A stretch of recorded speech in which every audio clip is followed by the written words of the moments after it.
Okay, everybody, thank you. Thank you for coming tonight. We'll get started for the Safety and Operations Committee right away. We'll go right into the presentation. Chief Miller. Thank you, Mr. Weaver. Too many mics up here. Good evening, everyone. Just a few presentations this evening, just bringing you up to speed on a few things. First, just wanted to give a shout out to a member of our team, Michelle Knabb, our school police officer at Middle School East, was recognized during Women's History Month by Trapboro Mayor Heather Blumenthal. She was recognized alongside two of our paraprofessionals, Yvette Miranda and Missy Hartnett, at the beginning of the month, so we're quite proud of that recognition that she was able to receive along with that team. So just wanted to give her some kudos here in a public forum. Quick comment on some training that we've talked about in the past. Just wanted to get you up to speed on that. Tomorrow, good numbers of our team will be going to a training program at the Montgomery County Public Safety Training Center. Valor training, it's put on by a cooperative effort, the University of Penn's Psychology Center, the Department of Justice, and the International Chiefs of Police. This focuses on wellness and mental health, not only for our staff, but also for the people that they're working with. It's received some excellent reviews across the country, so we were able to get in on this through a grant presentation, so our officers will be attending that tomorrow. Next week, during our in-service day, we'll be doing our mandatory first aid, CPR, stop the bleed, AED training. That will be in conjunction with our staff nurses. When that is complete, I have received stop the bleed kits from Montgomery County IU, again through a grant, so we'll be distributing them along with the trauma kits that are in each building at the nurses station. And then we have CPI training upcoming in the following month, along with some in-service days that we just have to coordinate what those days will look like. So we're moving right along with that. With regards to our Raptor, Dr. Nicholson and Dr. Sachs are here with me. We had a meeting this week with Raptor, along with the support staff in some of our buildings, giving us the overview of the program and the platform. We intend to roll it out to Middle School West, Schwenksville, and South this coming Wednesday afternoon in a presentation which will come directly from Raptor. The three of us will each be at one of those specified buildings to answer questions with our team, and we'll move forward throughout the rest of the spring season with our drill platforms to get them acquainted with utilizing that for accountability and responses with regards to the use of the program, and get some of their feedback as we continue to roll it out to the other schools. So, I don't know, Doctor, I don't know if either of you want to make a comment on that. No, I think it's something that it's something that we've been looking to continue to roll out and provide for our staff so that our students, can more quickly be accounted for and keep things moving along. And the system obviously aligns with the I Love You Guys, which is what our main frame that we use, and continue to look to strengthen our safety across the district. So I think it's a great opportunity for us to begin down that road. Right. We did receive some good news. So we have a new bell system that we're trying out here at the high school, and we found out that that also pairs with this new system. So that should be good for us to give us accountability. The screens you see here, even in this meeting, would be something, as an example, would flash a message if we had some kind of an alert in the building. So we're working through that with IT, and looks so far so good. So we'll keep you posted on that. And that's all I have from a safety report for this evening. Thank you, Chief Miller. Dr. Clune. Dr. Clune is requested to come to tonight and speak specifically for 4 different projects. All right, I appreciate everybody's time. There are 4 different projects that are interested in just getting approval for. New Evergreen, first one is New Evergreen Trail, directly in front of Evergreen Elementary. There is a wooded area. We would propose really putting in a trail. There's actually an unofficial trail that runs that path already. We would, of course, widen it, put some mulch down, We would also like to eventually put in a gateway like we have for the storybook trails. There is one mucky area because it runs into a water flow area that we would just kind of build like a walkway, just so the kids aren't walking through the mud and it doesn't get washed out. And then on the side, eventually, I think it might be nice to be able to put in, at some future date, maybe a post and rail fence, just to kind of define the pathway a little bit more. Two advantages. One is it'll make it a lot faster and easier for elementary students from Evergreen to get onto the Storybook Trail. We put 3 new stories there every year. So that kind of facilitates their access. And also, it would be another safety route when they have to assemble in another area. It would support the safety plan at Evergreen Elementary. And that's, I mean, it's a pretty straightforward project. We'd use volunteers to build it out or to actually clear the trail and kind of establish it. Dr. Clune? So I'm sorry, go ahead, Mr. Lee. That's all right. Just quick question on this. For the walkers that go to Middle School East that are in Cranberry in that area, I'm assuming that this trail would also help their accessibility. Is that correct, or is it? Yeah, trail would does it work go- both ways. Okay. You could go either way on the trail. There is, it looks like, my understanding is that there is a water treatment thing that's on the one left-hand side, which is like a community-owned property. And so I can see that you can actually go from Cranberry, like the actual neighborhood, and cross to the spot where we're proposing the trail is. There's, like I said, there's already kind of an unofficial pathway that runs that way. Nice way of putting it. No. Okay, thank you. So, Dr. Clune, hi. Microphone's over here and you're over there. So, are you looking for approval to alter the land, or are you looking for funds associated with it? We're just looking for approval to alter it. I'm not looking for any funds. Like I said, it's going to take us like an afternoon or a morning to put the trail in. It's not a complicated Oh, process. okay. But we certainly didn't want to make a trail and not have it come through Have this somebody committee. understand it. Okay, how does this location work with the conversations we've been having with the paving and the additional exit? The trailhead that Dr. Clune has marked on this graphic would be just about at the intersection of where that access point would be, so there'd be some form of a crossing right there. I don't think it's going to impede any of that progress. I don't know, Mr. Fabrizio, if you have any comment to that, but it seems pretty clean to me on that end. I don't have any issue with creating the pathway. I don't know if anybody else does on the committee. Okay, No, I'm good with that. great. Thank you That's for great. letting us know about it. Yeah, and we're going to call it the Evergreen Trail because just leaving That's a from good name Evergreen, for we'll it. try to add some evergreens. So this is also, I do have a scout from Scouting America interested in taking on trail improvements. This is on the practice field across from the high school cafeteria. It's across from East, so it's the fencing there. A little bit further down along the fence is another entrance onto the trail. And so one of the things we would like to do is we would like to, where you see the grade is kind of steep there, we would like to put in some railroad ties and build it up a little bit more so it's a more level and easier to walk across. It's probably about like 30 feet that we're talking about that we'd like to kind of level a little bit better. We wouldn't go above where you see the red line. But it would help so it's not as steep a grade there.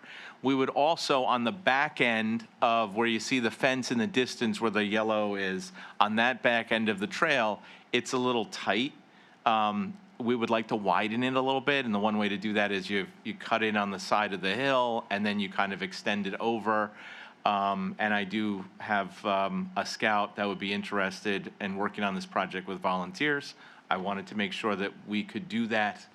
So I bring this trail improvement to your attention and your approval. So again, if this is just alteration. I mean, I don't know that the committee has any issue with any of the improvement initiatives. My only question about this is, I guess with the trail as well, whether or not permits are needed through the township. Permit for putting in a, Well, it looks like you're changing, you're cutting into slopes and things, so I don't know, none of that's wetlands or, I live in Skipback, so I don't know what Perkiomen's rules are, but they're very particular about the touching of the I gotcha. wetlands. I mean, the pathway that's there is, it's like one person go, at certain points, it's very narrow. I mean, we could check with, I guess, the township. I just don't want you to make an alteration Yeah, that you yeah. have to undo. It just, maybe Right. asking the question, I don't know if the guys have a opinion about it. Yeah, I'll check with John Moran on that, but my other question is how high, that's a retaining wall, so obviously you're gonna need a permit for that, but how high is that wall? Because anything over 30 inches, then you're gonna need a guardrail on it or some kind of railing on that wall. I can't imagine that retaining wall being higher than 2 feet. I would think it'd be low. I mean, we're literally talking probably two railroad ties going across to just slightly raise it so that we can level it a little bit more. It isn't that it's not walkable, it's just got a really tight, it's got a steep grade. So we're just trying to make No, it easier for people to walk across. It sounds like you're trying to make it safer, actually. I just want to make sure that you don't have to undo anything ultimately. I agree. I'll defer to Mr. Fabrizio and let me know if there's, and again, if we're good and we have a permit or we have approval, there is a scout that's interested in helping make this trail improvement a reality. Wonderful, thank you. So one last thing, is this an Eagle Scout? Are they going for their Eagle Scout, and what's the deadline? Okay, this one, we're fortunate, it's not a deadline for an Eagle Scout. It is a scout that is looking to move up to Life Scout, and apparently he needs to do some sort of leadership project. And so his troop is interested in helping complete the leadership project, and they reached out to me, and this was one idea that I had for them if they wanted to just work in general and just improving the trails. I will say too, on the one trail, unfortunately, there's clearly some people who have ridden on it in the past with a motorized vehicle, and there's like ruts. So one of the things we do is try to fill out the ruts and level the trail again, put some mulch out and make it nicer to walk on. But no deadline this time. But if we switch the slide, you'll see another deadline. All right, this is not it. This is at Evergreen Elementary School. There is, well, the one on the left is. Okay, so on the one on the right, we did get a Eagle Scout that was working against a really hard deadline in early February that needed to complete a project, which is to put in a purple martin birdhouse. You see that on the right. And I do want to thank operations and Mr. Fabrizio for really facilitating us getting that project in and the student successfully completing the project on time and getting his eagle. On the left, we received a grant from the Pennsylvania Game Commission. And purple martins are a Pennsylvania native migratory bird. It comes up from Brazil every year around April, and then they go back at the end of August. And they are dependent upon human-made housing because over thousands of years they've been domesticated by the indigenous people. And so they really depend on this type of housing. They're really an important bird species. So the Pennsylvania Game Commission has given us a grant. They've paid for the actual birdhouse that you see there to the left. They have they're in the shape of gourds because it harkens back to when the indigenous people would have made out gourds and hung them for the birds. And then they actually are going to create a custom sign that'll actually say Evergreen Elementary School at the top. They were going to include indigenous words for the name of the purple martin bird in Lenape language, as well as a QR code. This would be on the side of Evergreen Elementary, and we would need to put concrete in for both the sign and for the birdhouse. Mrs. Capice and her 5th grade class would monitor the birdhouse and keep track of the birds that were arriving and actually setting up nests. And it is hopeful that we can get, once a colony establishes itself, they will come back year after year. And in fact, the colony will grow, so at some point, we would be back asking to put in probably 1 or 2 more of these purple martin birdhouses for a larger colony. Right now, we just have one, and the official word is the purple martins are tenants, and those that own the birdhouse are landlords. So that would be our designate, where the Evergreen Elementary would be landlords with their own purple martin condos. So that's what I'm trying to do. I'm trying to help the kids become landlords, have a little bit of real estate stake in the game, and help out the environment as well. So, immediate question. Is the grant contingent? Like, do you have to prove that a colony has been established to earn the grant, or is it a pre-funded grant on the hopes of establishing colonies? Pre-funded grant on the hope of establishing a colony. And they're just a goodwill, like, we'd really like to, if we build more of these homes, eventually, if we build it, they will eventually come. It might not be for a year or 2, but they will arrive. So how many birds are we talking about? Like, am I going to get swarmed? I'd like to see owls. 'Cause The owls are good. they eat These mice. birds live at a much higher height. They don't land on trees, and what they do is they spend all their time up above the trees eating all the insects. So they are super beneficial, but they do need specialty housing to nest. I guess if everyone has, like, I mean, a mom and a dad bird, and you get like 3 or 4, I don't know how many comes out of a nest. There's 8 of them. I mean, that could be a bit. And like I said, at some point we might come back and say, gosh, we've got a colony, we'd like to add a few more birdhouses, because they like to live together in a colony. So definitely, I will say too, a bird expert from Pennsylvania Game Commission went across the entire main campus and identified this location next to Evergreen Elementary as the prime location to secure purple martins. So it isn't just a random location. It is absolutely chosen by a bird expert who has a knowledge of purple martins. Yeah, that was going to be my question. Is we're just hoping and praying for these birds, but that's really cool. I'm interested in it. I like it. I just looked it up. How will they call for expansion? Do they like put in a request for additional? That's good. I don't know. I guess they'll spread the word, or they'll leave like little messages for the students Okay. watching. All right. They do have I kid you not, it also comes with a small machine that makes the purple martin call Noise. Yeah, gotta to attract them somehow. to this location. So Advertising is really everything. It is. There's a lot into it. It's not just a birdhouse. There's a lot that goes along with this. You really Right should on, have led Dr. with Clune. that. Let's do it. I can't wait to see him. Yeah. So one quick question. I have a thing called a bird Well, buddy you're for pretty the tall. I think you'll hummingbirds. get closer. It has the cellular cam, and it takes pictures and identifies it. Can this support anything like that? Like, That is a great question. I think it could. It certainly would be. I think that's another question about, could we manage or allowed to have a camera giving us video footage of the birds? But it absolutely could, or for sure from the viewing position where Mrs. Capice's classroom is on the 2nd floor. Dr. Clune, what color are the gourds typically? Are they white like that, grayish white, or do you? This company, they come in white, and we would actually put numbers on them so the kids could, but basically the way that it works is the students have to report to the PA Game Commission who's occupying the birdhouse, and there are sometimes non-purple martins do occupy the house. Some of them are okay, and some of them are, we don't want them occupying the house. And the student's job is to identify the birds and how many they're seeing. And so we were going to put numbers on the houses so they know in birdhouse number 5, I've got, I don't know, a bluebird. Yeah. And in birdhouse number 4, it looks like whatever bird. The laws to evict in Pennsylvania.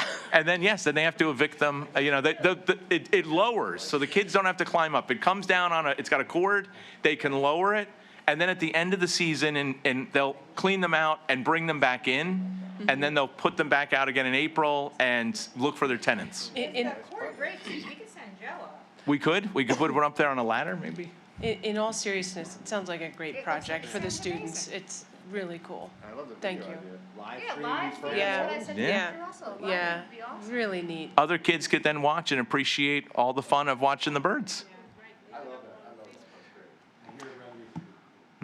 I will also. So we're not in competition with like the Audubon Wildlife Society now, are we? We're all working together. And I was surprised that the PA Game Commission actually was, because I'm like, are you guys trying to hunt the birds, eat the birds? But no, they actually have a whole section. They have a whole section to support birds that are endangered. And so this is part of their grant and their program. They're not just about hunting. Right on. There you go.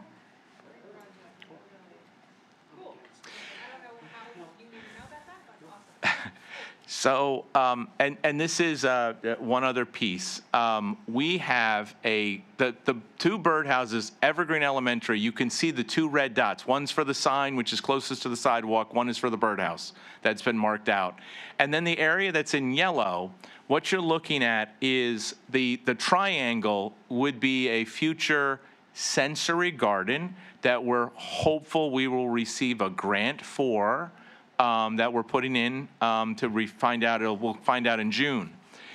But we did secure we did secure scanning by a company from Delaware that scans the ground. They'll do it for free as a donation, as a service, to the areas that, we want to put in the birdhouse, but then also we talked to them about, could you also scan the areas where we want to put in the sensory gardens, because inevitably there's going to be items that we might have to dig into the ground. So they're willing to scan. I also wanted to present to you, these would be the areas where we would scan, and obviously these are the areas that we would want to put in a sensory garden at each of these 4 lake locations if we secure this grant, which is for $16,000.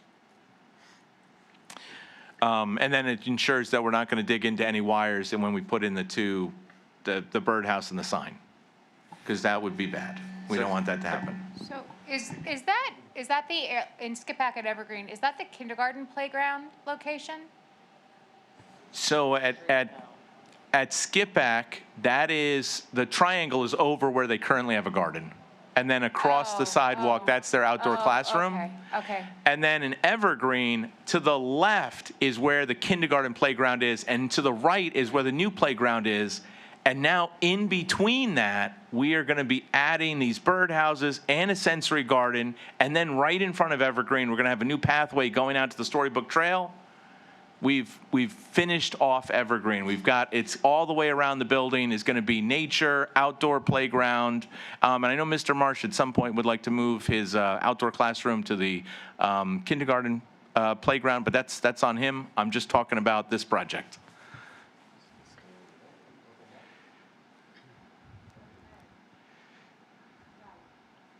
And South Elementary, it's where their outdoor classroom is, and you can see for Schwenksville, same thing, outdoor classroom. That would be the space that the schools have selected to consider for putting in an sensory garden, if we get the grant.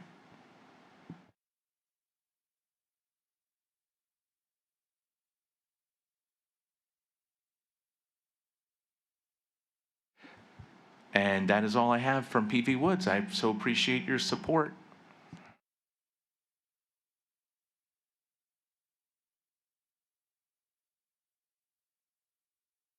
So, Dr. Clune, just to summarize, we need to get something so the board understands that 2 of these projects are impacting property, and then to agree to the scanning process associated with that on that last slide then. Yes, I'm working on getting paperwork from the company that'll lay out what they're planning to scan. Some of the areas they've already actually previously scanned, but they're wanting to partner with us on this project to make sure that there's no issue with putting in the sensory gardens. Okay. Thank you. So committee members, there will be like one group motion on the board agenda for the 3 property areas. And then if we can get the information about the donation for the scanning, and then we'll wait on the grant for additional donation when and if we get that. All right. And we already received the... Okay, great. So the motion would probably read, at no cost to the district. It's That's just correct. an advisory. Absolutely. Okay, got it.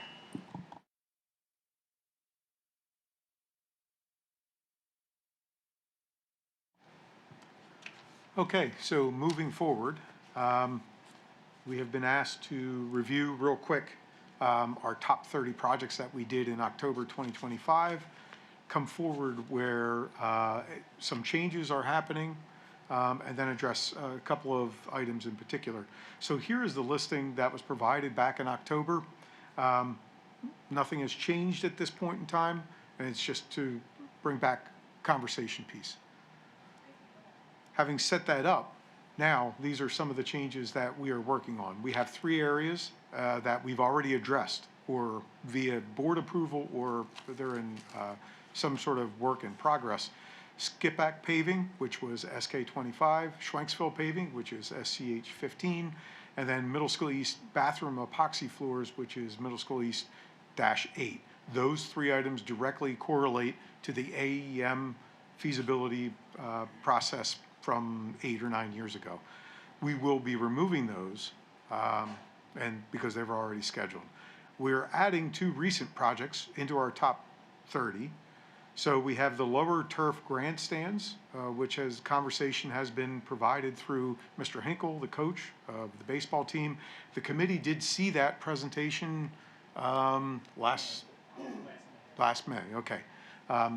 And so we're officially recognizing that. The actual quotes were about $500 and some odd thousand, but it did not have engineering, construction costs, and permits as well. So talking with Mr. Fabrizio, we added another $300,000 roughly to that target to bring that up to $800,000.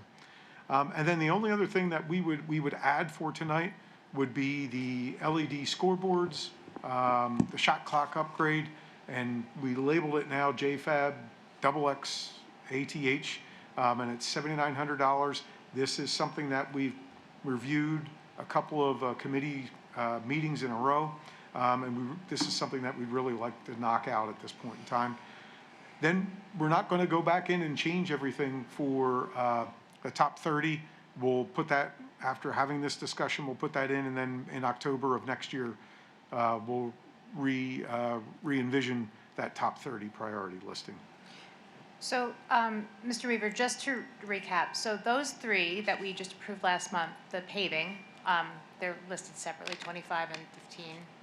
And then the bathroom floors, that's on the previous slide as a top 30?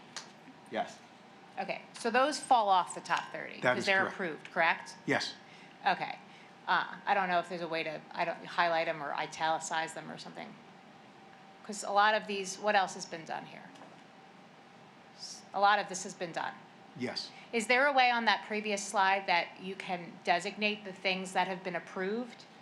Oh, yeah. Yeah, as a matter of fact, the first go-around, Joe had them highlighted in red. Oh, Joe. And it made things a little wonky. And then you undid it. Yeah. So maybe just italicizing Yes, them would absolutely. be helpful. Okay.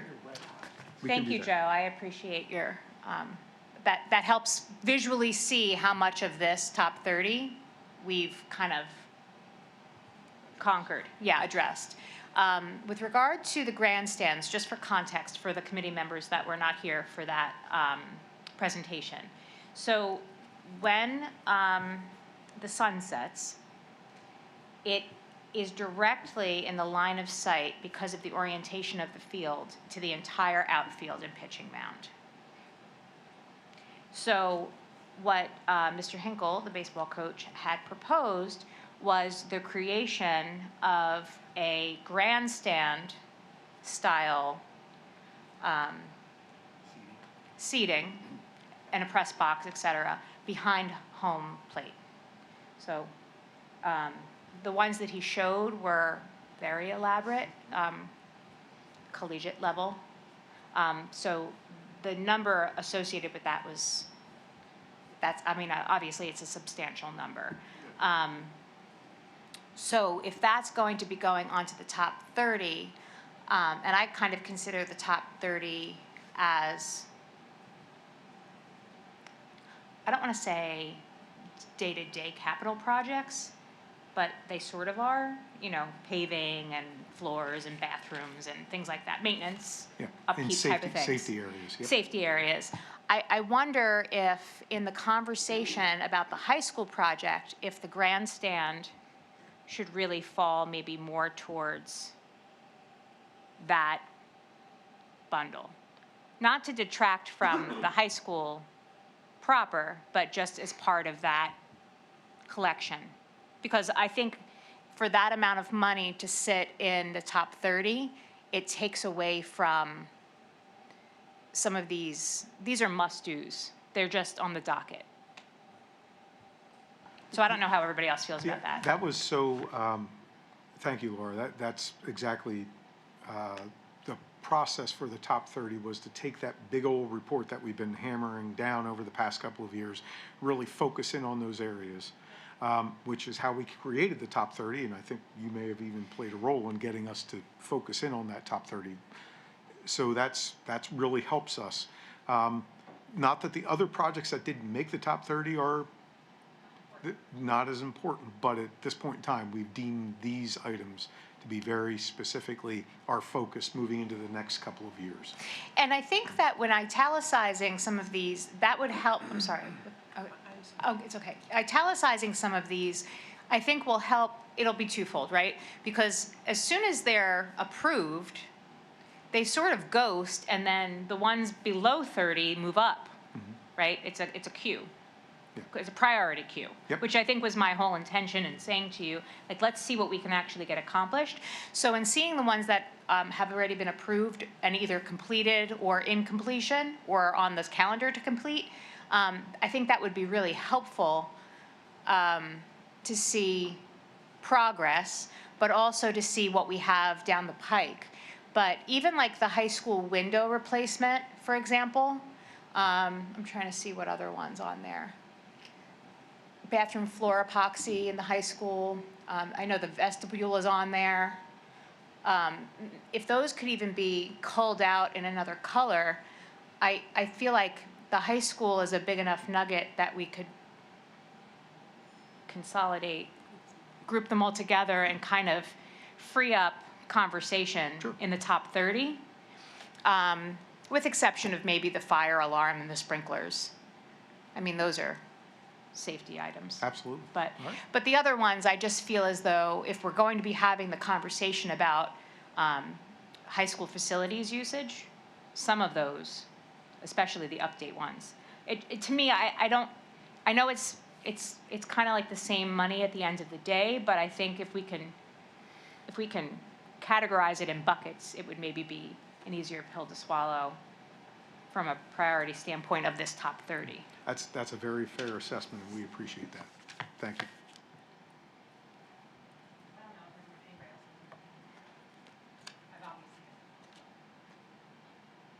Well, basically, especially because of, I guess, the funding mechanisms for that. Yeah, that's exactly my point. To move, Free up money. to move that into the rest of the high school project, because potentially we're looking at a bond issue in order to cover all this.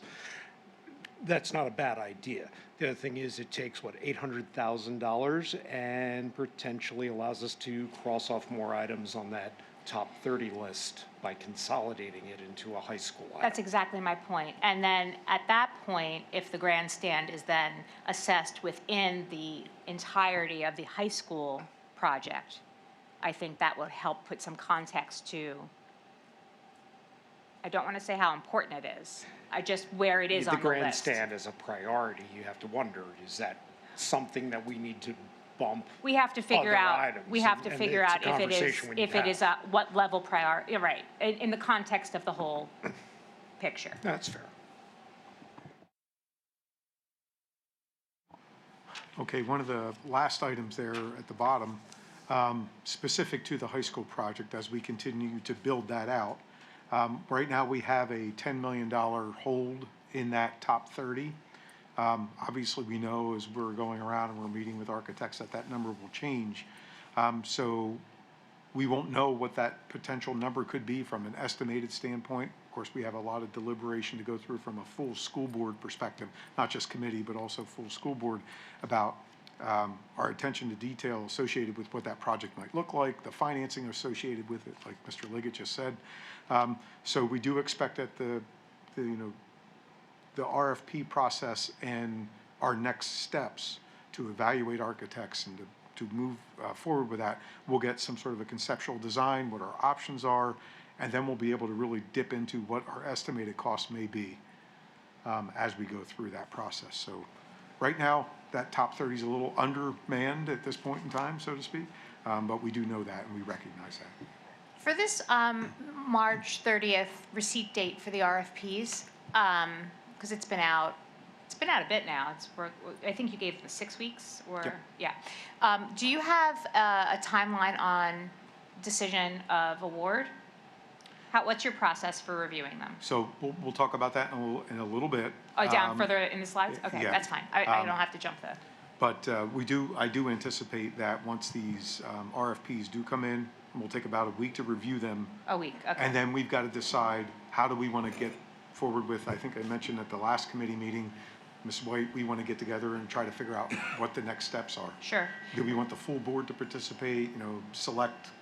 Yeah, so I Administrators. think that's what I'm getting at. So in other words, from receipt on the 30th, Yeah. I'm assuming then we'll have the conversation in April? Maybe we could even, one of my options was to maybe dedicate the April Safety and Operations Committee to a full discussion. I think that would be helpful, or I think honestly, I don't know if it warrants full board conversation. You could even bring it to finance in April. I don't know. That's why I was asking about how long you would think that it would take to review them. Yeah, I think at this point in time, You'd rather be in safety? I just Yeah. didn't want, I don't think we'll be ready for April 7th. okay, to that's my review that question. RFP. Yeah. That's really why I was 'Cause asking. I really need the feedback, because what we're doing is kind of a limited scope for these architects to come in and give us some ideas. They have some loose ideas, but I really think we need to look at their experiences and where they've been and what they do for schools. Really be able to have them sell themselves to us, Okay. and have the ability for us to go out and get some recommendations and review the work that they've done. Sure. No, you need to find the right fit, Yes, 100%. I absolutely. don't want to rush the process, that's Right. why I was asking about Yep. the timeline. So, okay, so then we'll plan to have the conversation in April. Yep. And then, I don't know, well, we can have it in a working committee for sure, but I didn't know. Well, it's okay, the committee can deal with it then, and then we can bring it in May. And That's fine. Dr. Russell and I had even had conversations along with Dr. Nicholson about maybe even an ad hoc Yeah. building committee, or whatever we're going to call it. Well, and I specific thought was to what the I high was school. thinking may Yeah. ultimately come from it. Yeah. Post-April. I thought it was premature prior to, award. Mm-hmm. I don't know that you need an ad hoc to deliberate the initial, but, Okay. I mean, that's just my opinion. I don't know if anybody else has a feeling about that. Go ahead. Have any of the responses been received already? No. So they're all, We've had good conversation with all 6. We had an initial architect drop out. We backfilled that with another one. And to be honest with you, they've all come with enthusiasm, and they're all anxious to work with us. Every one of them have said similar things, so that's a good thing.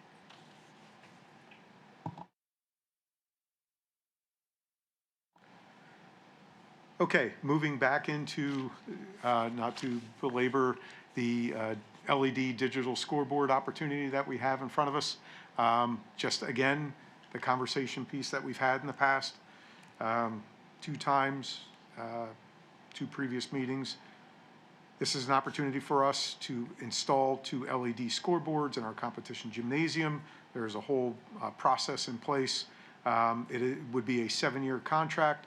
There would be an outlay of cash at the beginning of the fiscal year. That outlay of cash would be reimbursed at the end of the fiscal year, bringing our total expenditure to 0 for that particular year. There's an upfront cost, and the impetus for this was to make our scoreboards a little bit more modern, allow some educational opportunities for the use of those scoreboards both during the day, some alternative uses of those LED scoreboards for various functions that happen, and to address the shot clock issue that is coming up. It just happens to be that this program came to us and we can address the shot clock issue. So pending further discussion at the committee, I just figured I'd bring it forward one more time. We'd love to get moving with this. We're running out of time in the summertime to get this done. And so I'll bring it forward once again for committee discussion. Jim, this is still the deal with that vendor that does the advertising Yes. on there? Yes, digital scoreboard, yes. Right. Do we have any alternative numbers for what it would cost us to put in a similar system without being tied to a lease and without going through them for their advertising? Just so we can compare? I don't have those handy, but one of the things that was discussed early on was that if we went out absent any kind of a digital scoreboard type of contract with revenue streams and all that kind of stuff, each scoreboard would be in the neighborhood of about $35,000 to be completely installed. So then 70-ish? Yes, now that was early on, so, you know, I will say, in my previous district, we were looking at some video boards for, not for the gym, but for the natatorium, and estimates were coming in around 50,000 per video board. So I think that's probably more, you know, that was in December, so it's probably around $100,000 for the two if we had to contract just on their own.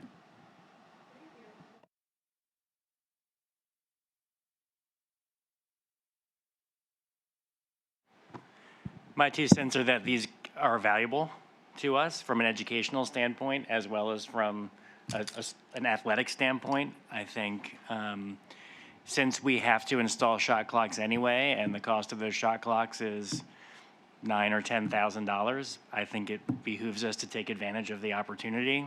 I think we could find a use for it in PE classes. We have all kinds of things that happen in our gym.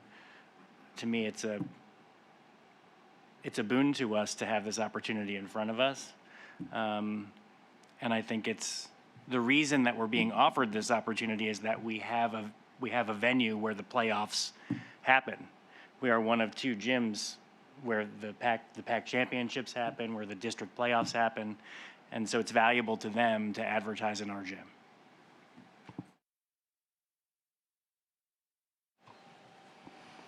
All right, so Dr. Fuller, so with the conversation that was had by the vendor that this would be so versatile, that so many people would be able to benefit from this, we have the commitment that the training will happen internally for all of the folks that have the ability to use these, to implement them the way that they potentially could be. Yes. All right. All right. Does anyone have an issue with moving the scoreboards forward? No, I don't have an issue with them moving forward. I just want to share that I think through our business department and opportunities with all of the various groups that use our facilities, whether it's band, whether it's our sports teams, whether it's pep rallies, whether it's graduation, I think there's so many ways that they can be utilized, and I think they're very versatile, whether it's PE class, so it will be for all kids. And the community will be able to engage in and enjoy them as well, so. That was the sell from the vendor, but I just want to make sure that the technology is only as good as it's utilized. Yeah. So I just wanted, that's what I was looking for. Sure, and I we've was been sitting having next to those Dr. Nicholson conversations. during the last meeting, and he got an earful from me about it. So as long as everybody is okay with moving it forward with that commitment. I promise you. Right That's my on. heart. Right. Training will happen. You got it, Jim. Pinky Go swear. for it. Bring it to April. okay, thank you. I appreciate that. Okay, South Loop from Gilmore Associates. We finally have an update on the South Loop from Gilmore. Mr. Fabrizio, if you'd like to go forward. So we finally ranked on their schedule to get this somewhat completed. So this does link. There's the full report is linked. If you click on the South Loop link, you can view the full report at your leisure. With recommendations to continue the loop around the back of the school, we do have some constraints. There's an existing end wall, or there's a pipe end wall with a 48-inch diameter drain pipe that used to have, I think it's still active, roof drains tie into that. It's pretty shallow. I can see the top of the pipe at the end of the end wall. So we may have to downsize that pipe and bring that fill up so we don't collapse it. But that's why it says extensive grading may be required. So we will need a land development plan, engineering plan to go forward with this, as well as look at our impervious surface with the roadway. It is doable. I did have initial quotes from a vendor just to put the asphalt down. I think we were around like 90,000 or something, so that part's not too bad. The next step would be to engage, I believe, Gilmore to come up with the civil engineering plan for this to move it forward to the next steps. Any questions? So I think we on were this? waiting on this information, but in general, there was support to move forward with the need?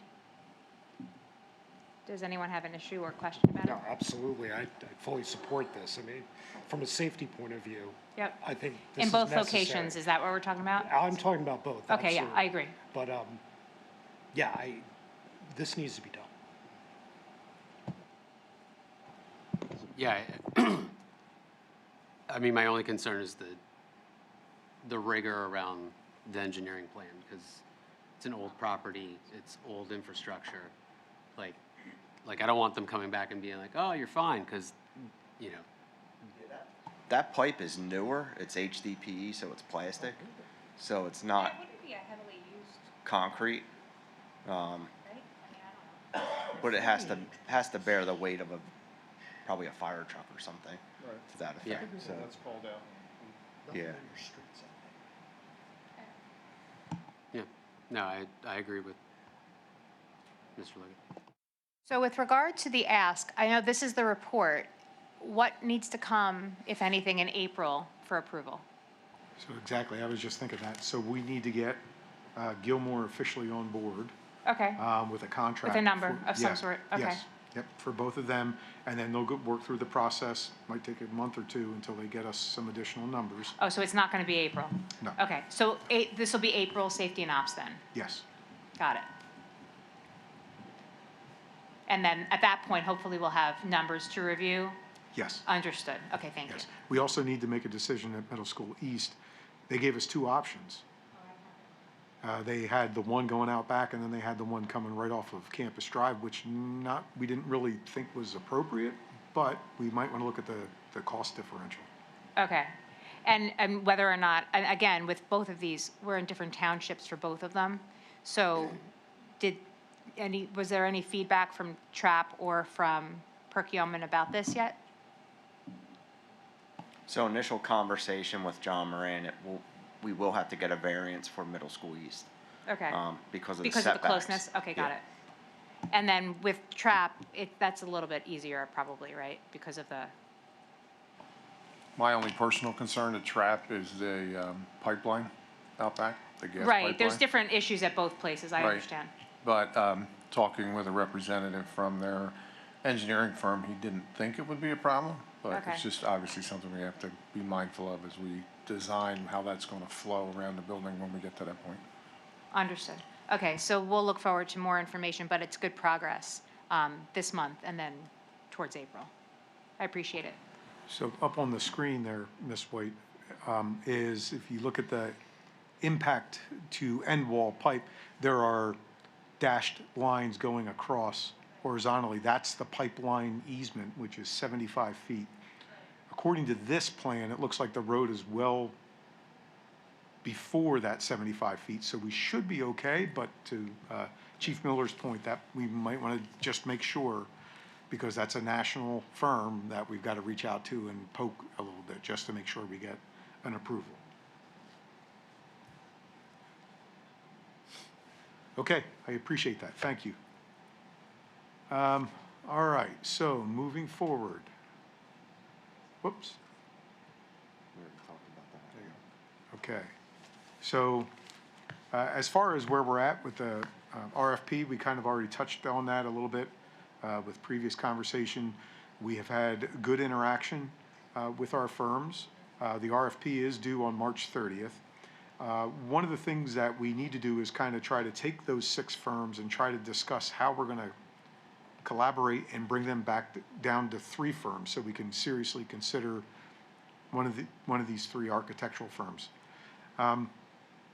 So the ideal would be that everybody works together from a team, a firm, and a legal perspective, and we have the board approve a contract to the architect by May or June timeframe. That still holds firm. So if you want to work backwards, Ms. White, then April would be a definite time for us to make movement on this. And eventually, at some point in time, once the architect, then we'll have to hammer out a contract, the board will approve that contract, and then we'll get to some serious business with all of the architectural firms understand they have to reach out to stakeholders. This is going to be a long process, 12 months, possibly a little bit longer until we get all the factual information. And then develop that process, get bids ready to go, some sort of a bid packet ready to go out. Because remember, this isn't CoStars and this isn't Giza/ESCO. We've done Gizas and ESCOs since 2011, and that whole process is a lot different than the actual bidding process for a construction project. In that bids go out, then we have to prepare them, we have to have them reviewed, we have to make sure we have all kinds of bonding in place, insurances are in place from the winning contractors, we have to make official statements on that.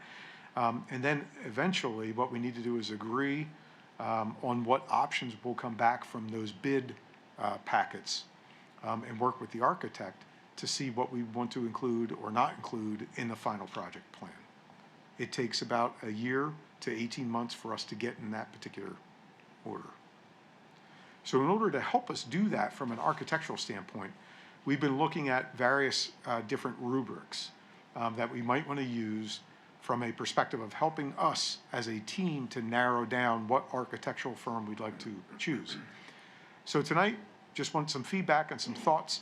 This is we just threw this together based upon some other rubrics that we've seen, some other school districts' approaches. 4 key areas: K through 12 experience and work history, 35 points. So that would include such as we would ask questions to help to define their qualifications of the firm, results of previous projects with other school districts, follow up on recommendations, educational project portfolio review, and types of comparable renovation projects. It's one thing if an architectural firm is really good with brand new development. It's another thing for us to say, come into our building that's been here, parts of it have been here since the 70s, parts of it have been here since the 90s, parts of it have been here since the 2000s. Now, help us to develop some sort of a plan. That will matter to us, and we'll have to see architectural firms work their way through that. Another key component, as we see it, is the project approach and understanding of the project needs. Understanding of the requirements, safety and security and community engagement. See some sort of evidence of that. Also look at key personnel qualifications, project architectural experience, the management experience, and sub-consultant team. So we're looking at, do we want an architectural firm that has everything from soup to nuts in it? Or are we looking at a smaller firm that is a little bit more qualified from the perspective of understanding what their clients' needs are? And then finally, a key component for me, and ultimately for all of us, is the fee structure. So what is their fee structure from the perspective of an architectural firm? What is the cost estimation? What is the responsiveness? And what is their ability from a change order perspective? And what are they going to get from that? Are they going to say, okay, the fee for the actual plan is one thing, we'll lead you through everything. When it comes to a change order, we want another 2% of every one of those change orders? Or does our overall fee apply to all change orders? That matters to us because, again, we have not been through a true bid construction project. We've been involved in a GISA, which the GISA says, here's the total number. If there's any problems with anything that they may find, whether they tear down a wall or we want to adjust things, we have the ability to do that without any additional cost. It all falls within the GISA. When we do a bid, there are additional fees associated with that, architectural, re-engineering fees for every change order that we might have.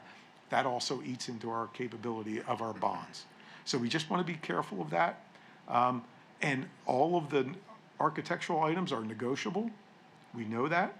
So we need a total approach from a legal and a business office perspective. Having Mr. Fabrizio here, making sure that the end product is exactly what we need. This is how we're developing our rubric. I'll take feedback. If you want to think about it, that's fine. Anything in your personal or professional experiences, something you may have seen, you might want us to address, that's perfectly fine as well. I'll take that, and I'm looking at Dr. Nicholson as well. Jim, what are we required to do as a public institution, as a public school, et cetera? What was that? 3 primes. Yeah, so there are multiple primes that we must when we do an open bid process. There is the general contractor that we must bid. Then, depending upon the components of the actual construction itself, plumbing, heating, ventilation and air, electrical, those are the areas that we must bid out. What about by virtue of bond issuance? Does the bond issuance dictate certain No, so qualifications? bonding is, a professional will go through PFM.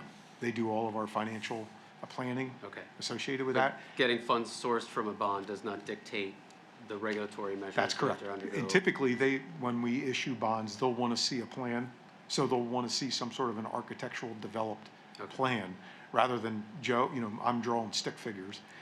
Joe he can step it up and do a more precise plan, but an architect will come out with stamped plans and all that kind of stuff. So they'll know when we say go, we're dedicated from a school district perspective to go forward with these projects. So ultimately, my question is, a rubric is fine and it's appropriate.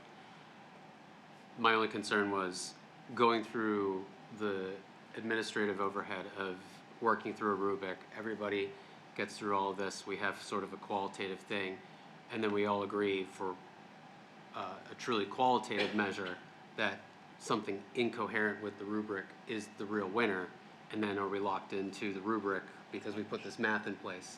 I don't want to be in that situation, right? Where the numbers say go with X, but everybody around the table is like, we want to go with Y, and now we're stuck with X because we had to report to the state, we had to report to blah, blah, blah. And it's a Not that that's ever happened to me before. Right, the architectural services are professional, so we can pick and choose whom we desire, who we feel comfortable with, who matches what it is that we envision. And the rubric's more of a measure for guidance, it's not a requirement of the process. Yeah, so that's just to help facilitate the conversation around Absolutely, how you feel about each of the responses. correct. And I think that there will be some, just in the bid process world, right? Some are gonna be easy no's, right? I'm venturing, that those will be the obvious ones, that it's gonna be obvious who's gonna be easy to work with and who may be a little bit more of a challenge. Yeah, and I think that's part of the process. You're 100% right. The fee process portion, about withholding, 1% or 2%, whatever the percentage happens to be, I think that's a valuable point. And I do think that that allowance for completion, satisfactory completion, 95%, whatever you decide, I think that if that is not part of their response, it should be, but if it's not part of their response, if it's somebody that you feel is worthwhile, I don't think there's anything wrong with asking for that, obviously. Right. And part of that is reaching back out to school districts as well to say, hey, this, Fabrizio architects were on your job. I understand you ran into something. Did they help? Well, they'll probably say he stuck in at his 8% architectural fee and then he kept it there for every change order. Right. And then we have to rethink, well, we really liked him, but if we get stuck with something like that, then do we really, because when we issue bonds, those bonds, that's what we've got. Those bonds have to make it work. All right, I appreciate that, and if you think of anything else, just make sure that you send emails so that, we've got one shot to get this going, so we can all feel comfortable with it. Thank you for that. Okay, Mr. Fabrizio. Okay, so Mr. Weaver, myself, and Mrs. Hurd worked on the DCED grant submission, so we've submitted that for the asbestos abatement at the high school. It was around 1.73 million to do that. It's around 56,000 square feet. But the hiccup is they're not awarding the grant until later in the year. We can't start the renovation project because if we receive the funds, we can't backdate the funds towards the project. I've heard other districts where they went ahead with a chiller replacement ahead of the grant, put the chiller in, and then had to pay all that money back. So we don't want to do that. So for this year, we want to abate the front hallway. It's along rooms 250 in the front of the building to get that taken care of because we do have active tiles popping up. If you walk up there, you'll see we have big pieces of walk-off mats taped down to keep everything secure, and we're still waxing to encapsulate that area as well. So the proposed area is 55,000 to do a mechanical abatement, full encapsulation, and then to put the floor back down to match the existing floor that we did previous summer in the back hallway. So The grant, the remaining area of the 56,000 square feet is contingent on the grant. I'm hoping we did well last time. We received 1.1 million, which we allocated towards the fire alarm panel project. So I'm hoping we score again to make this come to fruition. Would there be a potential for a partial award of the grant? There is. Did you just say that and I missed? No. Okay. And then, should the entire grant be awarded, would there then be an overage of 55,000 that we could use for something else? So no, we would have to revise our scope of work and take that portion off. We couldn't just use the money? No. Okay, okay. So it's not like we could get paid back in any way? Okay, understood. Does anyone have an issue with moving forward with the abatement? So this is the second floor hallway for context, these two areas. So the bottom, the one on the very, I'm sorry, where am I here? I'm spun around. The top one is the one we did last summer. The bottom is the one I'm proposing for this current summer. Yes. I'd like to move, so the vendor for this, there's 3 vendors on this. So we have professional services from Environmental Control Systems, who is our AHERA representative. They do all the air quality sampling. They make sure the abatement contractors on the up and up doing everything to code. We then have the abatement contractor, which is Bristol Environmental, who did the other abatement.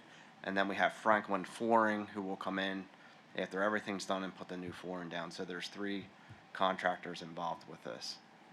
So I'd also ask if we can get this board approved at our next board meeting, because I have to sign, or Ms. What, you have to sign the document so I can lock these guys in, because their schedule will fill up for the summertime.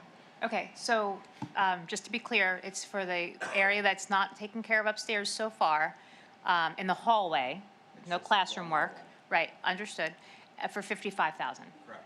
Does anyone on the committee have an issue with taking care of that other area? No, I fully support this. We need to. Great.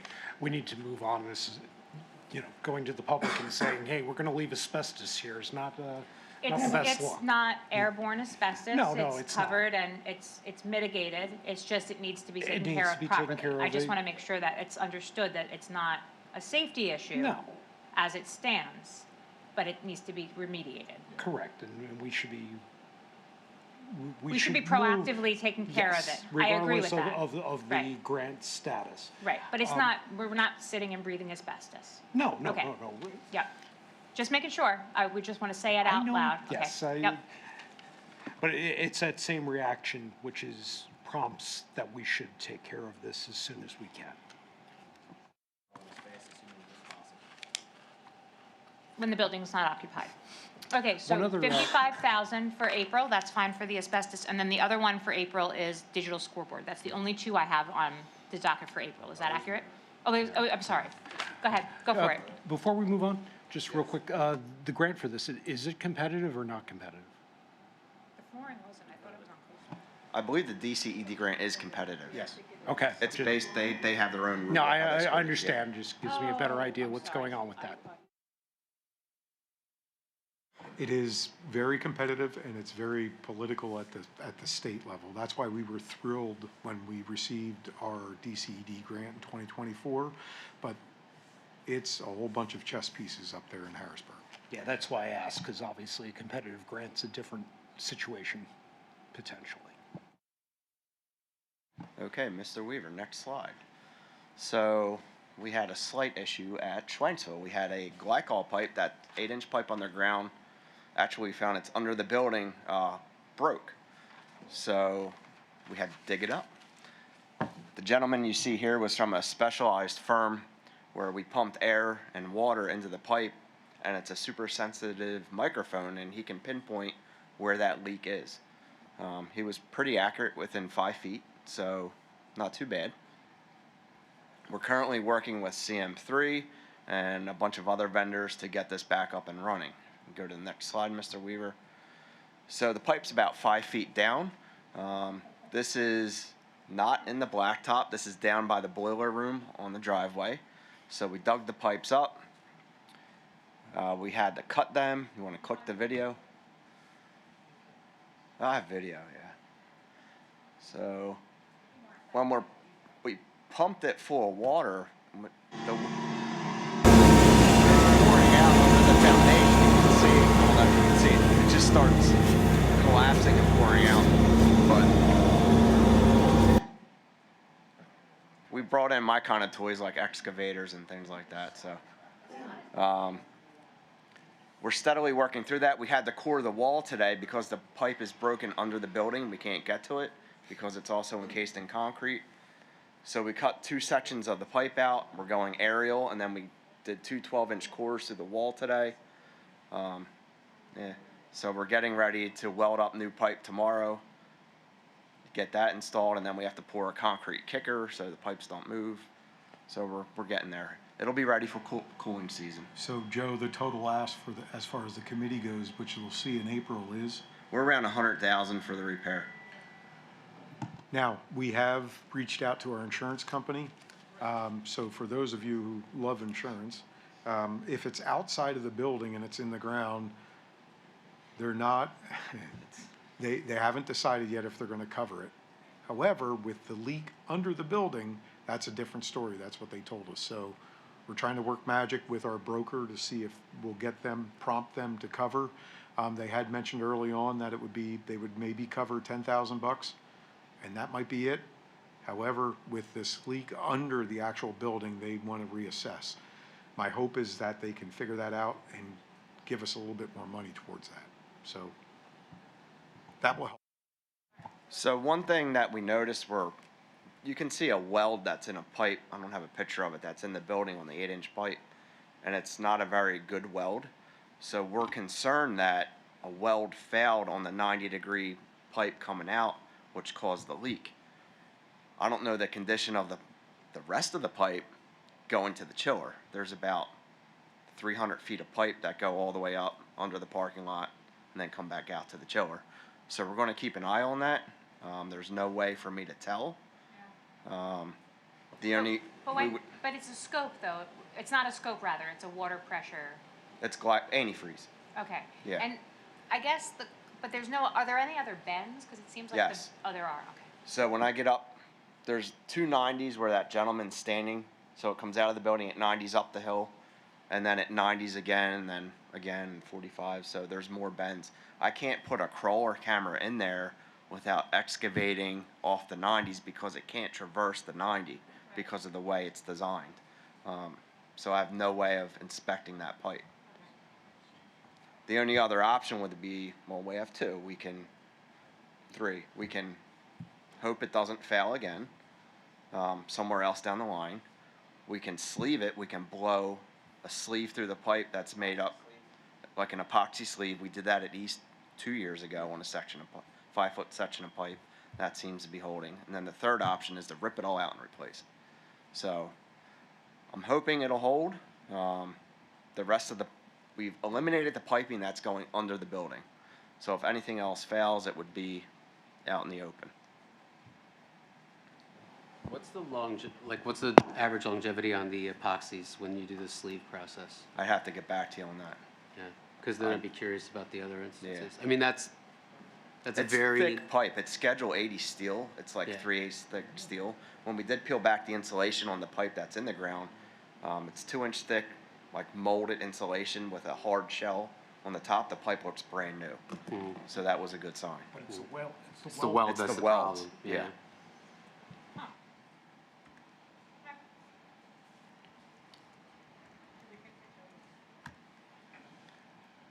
They're new chillers.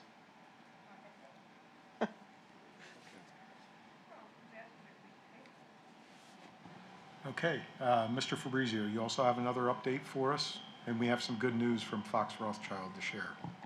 Yes, so we had about $536,000 in ESCO funds that were still available from interest earnings, and we had to use those a very specific way. Mr. Weaver reached out to our solicitor for direction on how to use those funds, and we have to use them for ESCO-related expenses. So I would like to, in keeping with Schwenksville, replace our original chiller pumps, which are 20-some years old, with more energy-efficient pumps. That's about $90,000, and then replace our backup boiler and our secondary boiler because we rotate which boilers fire. to keep runtime kind of average, for about $306,000.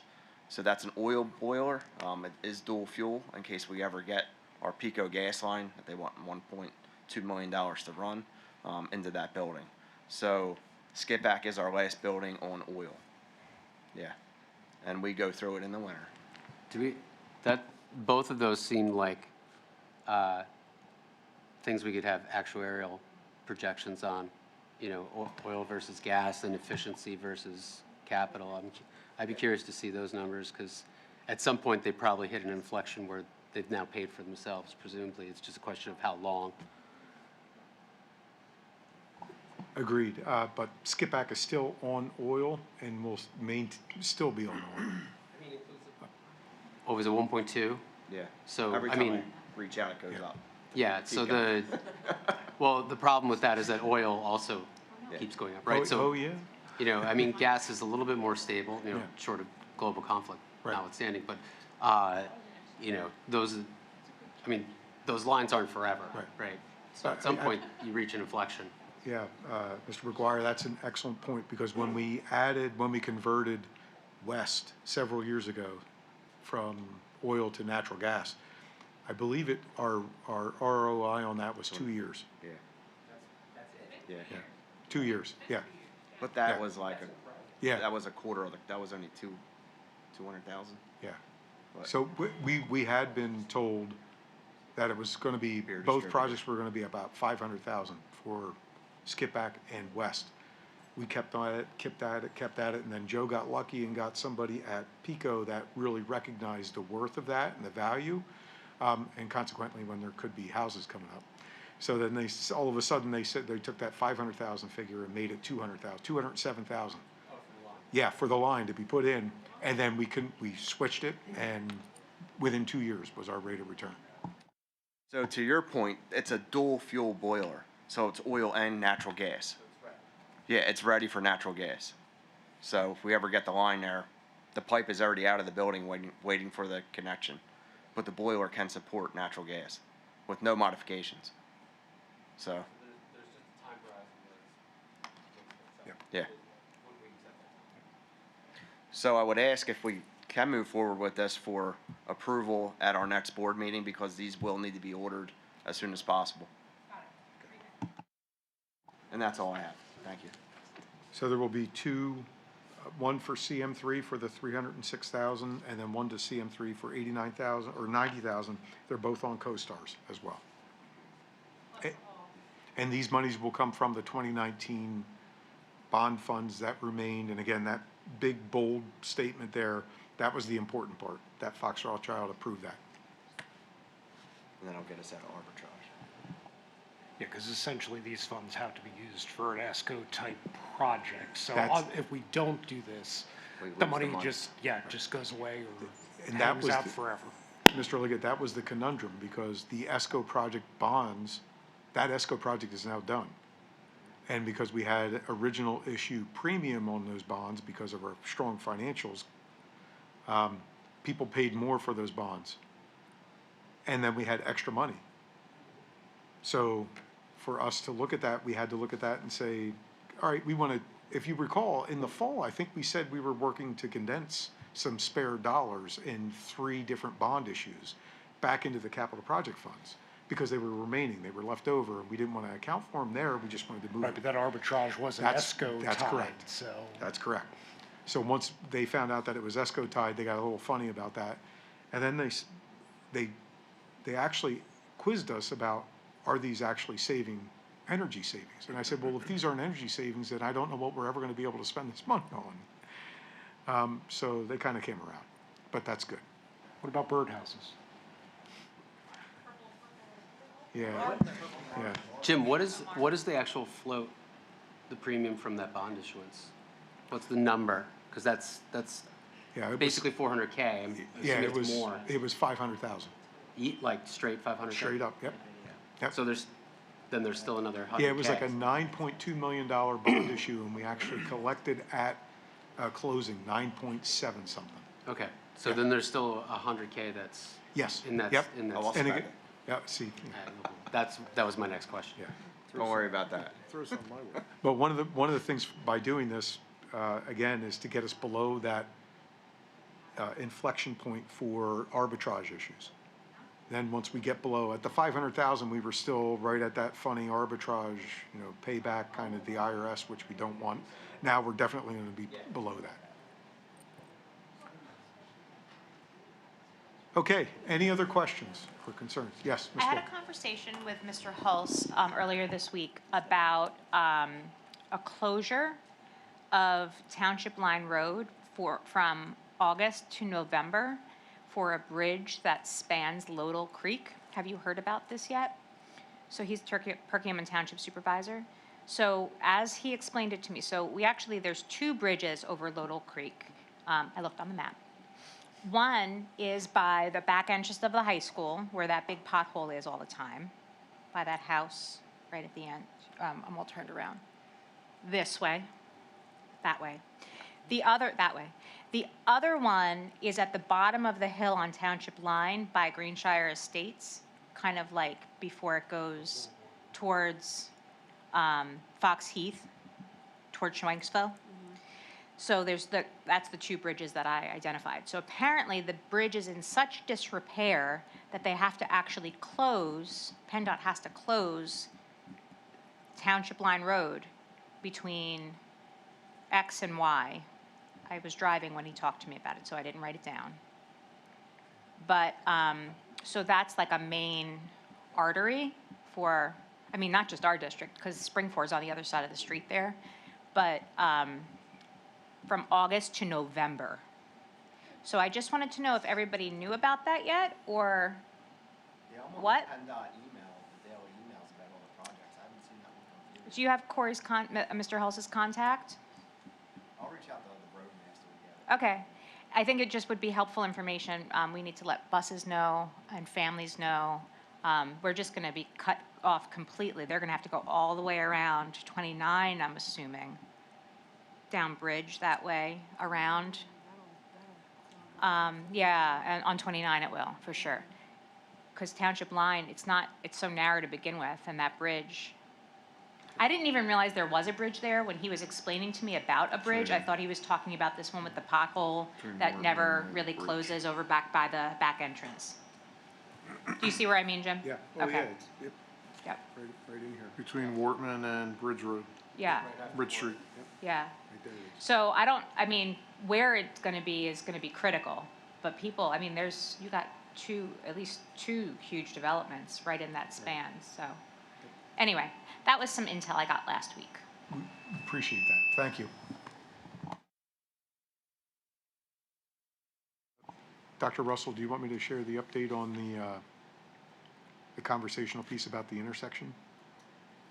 Yeah, that'd be great, Mr. Weaver. I'd put that in the memo for tomorrow, but that would be helpful for this Okay. committee. Yes, very much. So for edification of the committee, as Dr. Russell said, it's in the weekend memo.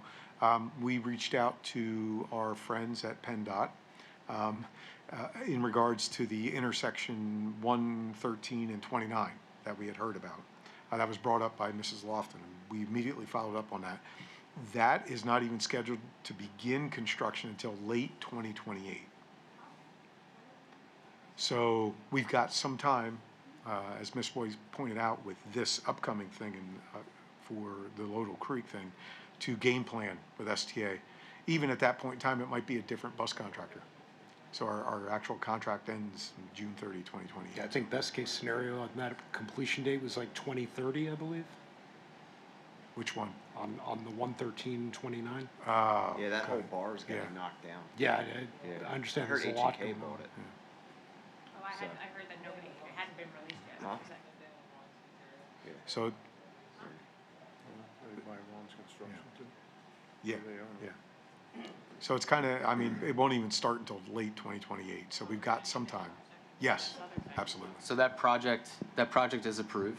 Because from the PennDOT website, it looked very Yeah, specious. the last update, I looked into that, EJ, the last update was 2025, March of 2025. They hadn't updated it since then, so it's, again, we didn't really know about it. Thank God Mrs. Lofton said something about it. Yeah. But when I poked back, they said, oh, we won't even start anything until late 2028, so. Okay.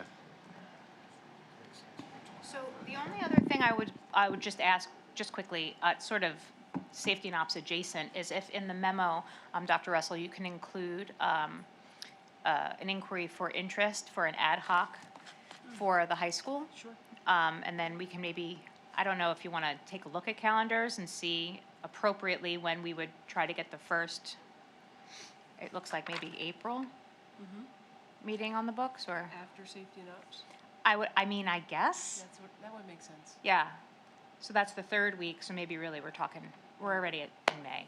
So I think that, but without putting dates on the calendar, I just may be thinking ahead to keep momentum going in terms of conversation. I appreciate that because we can't do it without you. Everybody's got to team up to get So, it done. and so that's for the high school, we'll call it high school renovation Yep. project. And then the other thing that Mrs. Lofton brought up this month during, I think she brought it up during Education Committee, was having a revisit of facilities usage conversation.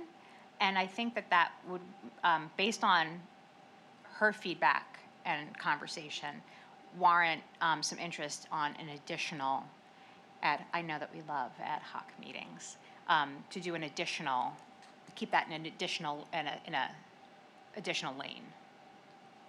Separate from the renovation project here Well, at the high I school? think that it really is a separate, because it's really more of a middle school and elementary conversation.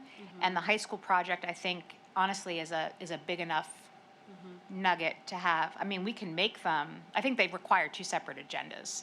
It'll get And muddled. probably different stakeholders. It'll get muddled really quickly.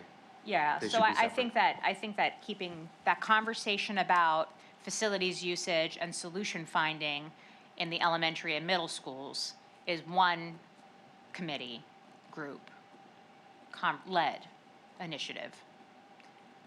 And then the high school, that's a more tangible, there's a vision in place, and we're working already with architects, and like that's just a separate lane. Because we're at a different stage of the conversation, I think, with both of them. So if you could, yeah, right, right. So just based on the conversations this month, I think that would be helpful if we could start to put some dates on the calendar to keep some sort of mission moving forward. I'll put it together. Thank you, I appreciate that. Does anyone have anything else from the committee? I don't know if you have questions. That was my takeaway based on conversations this month, though. Okay, thanks, everybody. Thank you. Have a good night.